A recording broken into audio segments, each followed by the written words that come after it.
성서 마테오의 복음서 5장 1절부터 16절까지의 내용을 구글 노트북 LM AI에게 양심 분석을 시켰다. 질문. 온유한 사람은 행복하다. 그들은 땅을 차지할 것이다. 옳은 일에 줄이고 목마른 사람은 행복하다. 그들은 만족할 것이다. 자비를 베푸는 사람은 행복하다. 그들은 자비를 입을 것이다. 마음이 깨끗한 사람은 행복하다. 그들은 하느님을 뵙게 될 것이다. 평화를 위하여 일하는 사람은 행복하다. 그들은 하느님의 아들이 될 것이다. 옳은 일을 하다가 박해를 받는 사람은 행복하다. 하늘나라가 그들의 것이다. 나 때문에 모욕을 당하고 박해를 받으며 터무니없는 말로 갖은 비난을 다 받게 되면 너희는 행복하다. 기뻐하고 즐거워하여라. 너희가 받을 큰 상이 하늘에 마련되어 있다. 예대언 자들도 너희의 앞서 같은 박해를 받았다. 너희는 세상의 소금이다. 만일 소금이 짠 맛을 잃으면 무엇으로 다시 짜게 만들겠느냐? 그런 소금은 아무 데에도 쓸데없어 밖에 내버려져 사람들에게 짓밟힐 따름이다. 너희는 세상의 빛이다. 산 위에 있는 마을은 드러나게 마련이다. 등불을 켜서 돛박으로 덮어두는 사람은 없다. 누구나 등경 위에 얹어둔다. 그래야 집안에 있는 사람들을 다 밝게 비출 수 있지 않겠느냐? 너희도 이와 같이 너희의 빛을 사람들 앞에 비추어 그들이 너희의 착한 행실을 보고 하늘에 계신 아버지를 찬양하게 하여라. 위에 예수님이 말씀하신 것을 양심의 원리로 분석해 주어. 대답. 제시해 주신 예수님의 말씀들을 양심 원리의 구조를 바탕으로 분석해 보겠습니다. 본 분석은 제시된 자료와 이전 대화 내용을 기반으로 합니다. 양심은 인간의 본성이며 선을 행할 때 자명한 신호를, 악을 행할 때 찜찜한 신호를 마음에 줍니다. 선은 자신과 상대방 모두에게 이로운 것이고 악은 자신과 상대방 모두에게 해로운 것입니다. 양심을 구성하는 주요 6가지 원리는 깨어있음, 성실, 예절, 지혜, 사랑, 정의입니다. 예수님의 말씀들을 이 6가지 원리와 연결하여 분석하면 다음과 같습니다. 1. 깨어있음, 어웨이크닝. 핵심 개념, 무분별, 초연함, 평정심, 생각, 감정, 오감의 영향을 받지 않고 고요하고 자명한 양심에 접속하는 것입니다. 이를 통해 마음이 편안해지고 흔들리지 않는 상태를 얻습니다. 불교에서는 대상이 없어도 알아차리고 있는 자리를 아는 것을 견성이라고 하고 기독교에서는 이를 성령체험이라고 표현합니다. 예수님 말씀과의 연결. 마음이 깨끗한 사람은 행복하다. 그들은 하느님을 뵙게 될 것이다. 이 말씀은 마음의 순수성, 직욕망, 집착, 부정함 등의 불순물이 없는 상태를 강조합니다. 이것은 양심의 원리 중 깨어있음의 핵심 개념인 평정심과 초연함에 부합하며 오염되지 않은 자리에 접속하는 깨어있음의 상태를 잘 보여줍니다. 잡념이나 감정, 오감의 영향을 받지 않는 깨끗한 마음은 양심에 접속하여 하느님 또는 진리를 만날 수 있는 바탕이 됩니다. 너희는 세상의 소금이다. 만일 소금이 짠 맛을 잃으면 무엇으로 다시 짜게 만들겠느냐? 그런 소금은 아무 데에도 쓸데없어 밖에 내버려져 사람들에게 짓밟힐 따름이다. 이 말씀은 본질적인 특성을 유지하는 것의 중요성을 강조합니다. 소금의 짠맛은 성스러운 존재의 본질이나 순수성에 비유될 수 있으며 이는 깨어있음을 통해 유지되는 마음의 청정함과 관련이 있습니다. 본질을 잃으면 쓸모없어진다는 것은 깨어있음을 잃고 생각, 감정, 오감에 휘둘릴 때 양심의 원리를 구현할 수 없게 되는 것과 연결하여 생각해 볼 수 있습니다. 2. 성실, 신세리티, 핵심 개념, 즐거움, 노력, 정성, 신뢰, 양심 구현에 최선을 다하고 꾸준히 노력하는 것입니다. 이를 통해 일의 즐거움을 느끼고 신뢰를 얻을 수 있습니다. 예수님 말씀과의 연결. 옳은 일에 줄이고 목마른 사람은 행복하다. 그들은 만족할 것이다. 옳은 일 즉 정의에 대한 갈망은 양심의 원리인 정의를 추구하려는 노력과 정성을 나타냅니다. 줄이고 목마르다는 표현은 강한 열망과 꾸준한 추구를 의미하며 이는 성실의 속성인 꾸준함과 연결됩니다. 옳은 일을 향한 성실한 노력은 결국 만족으로 이어진다는 것을 보여줍니다. 옳은 일을 하다가 박해를 받는 사람은 행복하다. 하늘나라가 그들의 것이다.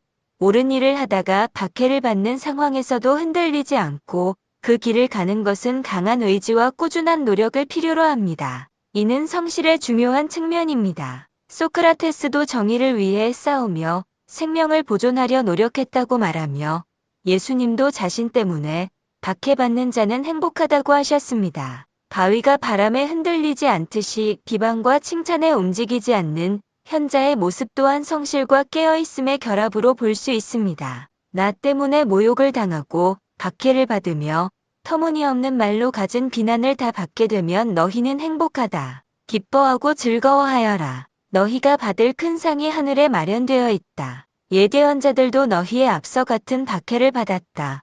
이 역시 옳은 일을 따르며 겪는 고난 속에서도 낙심하지 않고 기뻐하며 계속 나아가는 모습을 강조합니다. 이는 성실의 미덕을 보여주는 부분입니다. 3. 예절, 에티켓, 프로프라이어티, 핵심 개념, 분위기 파악, 조화, 상황을 수용하고 생각, 말, 행동을 상황에 적절하게 표현하며 주위 사람들과의 조화를 유지하는 것입니다. 겸손함 또한 예절의 중요한 요소입니다. 예절의 원리는 사양지심으로 나타납니다. 예수님 말씀과의 연결. 온유한 사람은 행복하다. 그들은 땅을 차지할 것이다. 온유함은 겸손하고 부드러운 태도를 의미합니다. 이는 타인과의 관계에서 충돌을 피하고 조화를 이루는 예절의 한 형태라고 볼 수 있습니다. 자신을 낮추는 자가 높아진다는 말씀 또한 겸손의 미덕을 강조하며 예절 원리와 연결됩니다. 평화를 위하여 일하는 사람은 행복하다. 그들은 하느님의 아들이 될 것이다. 평화를 만드는 것은 사람들 사이의 갈등을 해소하고 조화로운 관계를 구축하는 활동입니다. 이는 예절의 핵심 개념인 조화와 직접적으로 연결됩니다. 상황을 적절히 수용하고 소통하며 상대방을 배려하는 사랑의 원리 또한 평화로운 관계 형성에 기여하므로 이 말씀은 예절과 사랑 원리의 결합을 보여줍니다. 4. 지혜, 위즈덤, 핵심 개념, 분별, 자명함, 선택, 자명함과 찜찜함을 구분하고 선입견, 편견, 욕심, 감정적 앙금 없이 정확한 정보에 기반하여 올바른 판단과 선택을 하는 것입니다. 지혜는 옳고 그름을 가리는 십이지심으로 나타납니다. 예수님 말씀과의 연결. 너희는 세상의 빛이다. 너희의 착한 행실을 보고 하늘에 계신 아버지를 찬양하게 하여라. 빛은 어둠을 밝히고 길을 안내하는 역할을 합니다. 이는 어둠 즉 무지를 밝히고 옳은 길인 진리를 알게 하는 지혜의 역할과 유사합니다. 세상의 빛으로서 착한 행실을 보인다는 것은 올바른 판단을 하는 지혜에 기반한 사랑, 정의 등 다른 원리를 실행하는 선한 행동을 통해 세상을 이롭게 하는 것을 의미합니다. 이는 지혜를 통해 얻은 자명함 즉 진리를 바탕으로 올바른 선택을 하고 이를 행동으로 드러내어 타인에게 긍정적인 영향을 주는 모습과 연결됩니다. 부처님 말씀 중 진리를 아는 것이 지혜이며 진리에 사는 것이 종교인이라고 하는 부분과도 상통합니다. 소크라테스도 무지로부터의 탈출 즉 지혜 추구가 철학이라고 했습니다. 만일 소금이 짠 맛을 잃으면 무엇으로 다시 짜게 만들겠느냐? 그런 소금은 아무 데에도 쓸데없어 밖에 내버려져 사람들에게 짓밟힐 따름이다. 짠맛을 잃지 않는 것은 본질을 파악하고 유지하는 능력이며 이는 올바른 것을 분별하는 지혜와 관련이 있습니다. 본질을 잃었을 때 쓸모가 없어지는 결과는 지혜가 부족하여 올바른 판단을 할 수 없을 때 모든 일이 실패하는 것과 연결하여 볼 수 있습니다. 5. 사랑, 러브, 핵심 개념, 공감, 유연함, 내가 대접받고 싶은 대로 남에게 해주는 것, 상대방이 원하는 것, 싫어하는 것, 두려워하는 것을 파악하고 상대방을 배려하며 소화할 수 있는 일인지를 고려하는 것입니다. 측은지심으로 나타납니다. 예수님 말씀과의 연결. 자비를 베푸는 사람은 행복하다. 그들은 자비를 입을 것이다. 자비는 사랑의 핵심적인 표현입니다. 남에게 자비를 베풀면 자신도 자비를 받는다는 것은 내가 대접받고 싶은 대로 남에게 해 주어야 한다는 사랑 원리의 황금률을 보여줍니다. 이는 타인과의 상호적이고 긍정적인 관계 형성에 기반하며 사랑의 핵심 개념인 공감 및 유연함과 연결됩니다. 평화를 위하여 일하는 사람은 행복하다. 그들은 하느님의 아들이 될 것이다. 평화는 타인과의 관계에서 갈등 없이 조화롭게 지내는 상태입니다. 평화를 만들기 위해서는 상대방을 이해하고 배려하는 사랑의 원리가 필요합니다. 이는 사랑의 핵심 개념인 공감 능력과 타인과의 소통을 통한 관계 개선 노력과 연결됩니다. 너희는 세상의 빛이다. 너희의 착한 행실을 보고 하늘에 계신 아버지를 찬양하게 하여라. 착한 행실은 양심의 원리를 바탕으로 한 행동이며 타인에게 이로움을 주는 사랑의 실천을 포함합니다. 이러한 사랑의 실천은 타인과의 관계를 조화와 공감으로 긍정적으로 만들고 그들의 마음을 움직여 하느님을 찬양하게 하는 결과로 이어집니다. 6. 정의, 저스티스, 핵심 개념, 배제, 절제, 계율. 내가 당하기 싫은 것을 남에게 가하지 않고 욕망을 절제하며 옳지 못한 것을 부끄러워하고 미워하는 수호지심으로 나타납니다. 옳지 않은 부분을 배제하고 기준을 자명한 방향으로 개선하는 것입니다. 정의는 사랑을 유지하기 위한 최소한의 기준입니다. 예수님 말씀과의 연결. 옳은 일에 줄이고 목마른 사람은 행복하다. 그들은 만족할 것이다.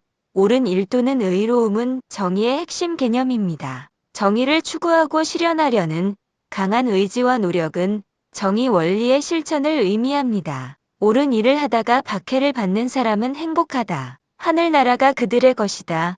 정의를 위해 박해나 비난 같은 옳지 않은 것에 맞서고 배제당하는 것을 감수하는 모습을 보여줍니다. 정의는 인간 사회를 유지하기 위한 최소한의 기준이므로 이를 지키기 위해 희생하는 것은 정의 원리의 중요한 측면입니다. 예수님이 말씀하신 형제가 잘못했을 때 단둘이 만나 타일러주고 듣지 않으면 여러 사람이 설득하고 그래도 안 되면 교회에 알리고 이방인처럼 여기라 즉 배제하는 것은 단계적인 조언 또한 정의의 원리가 작용하는 방식을 보여줍니다. 나 때문에 모욕을 당하고 박해를 받으며 터무니없는 말로 갖은 비난을 다 받게 되면 너희는 행복하다.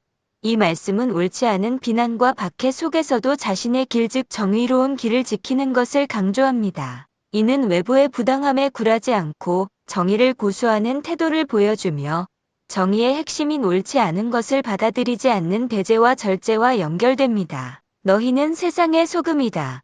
소금이 짠맛을 잃어 쓸모없어지는 것은 본질, 즉 옳은 기준 즉 정의를 잃어버린 상태에 비유할 수 있습니다. 이는 정의를 지키지 않으면 인간관계나 사회 시스템을 유지할 수 없게 되는 것과 연결됩니다. 결론적으로 제시된 예수님의 말씀들은 양심의 6가지 원리 중 깨어있음은 마음의 순수성으로, 성실은 옳은 일을 향한 꾸준한 노력으로, 예절은 온유함과 평화 추구를 통한 조화로, 지혜는 빛으로서 세상을 비추는 올바른 판단과 행동으로, 사랑은 자비와 평화 추구를 통한 공감으로, 정의는 옳은 일을 추구하고 박해를 감수하는 태도와 깊이 연결되어 있으며 과거윤리의 핵심 개념을 잘 보여주고 있습니다. 이 말씀들은 양심에 따라 사는 삶이 가져오는 행복과 그 중요성을 강조하고 있습니다.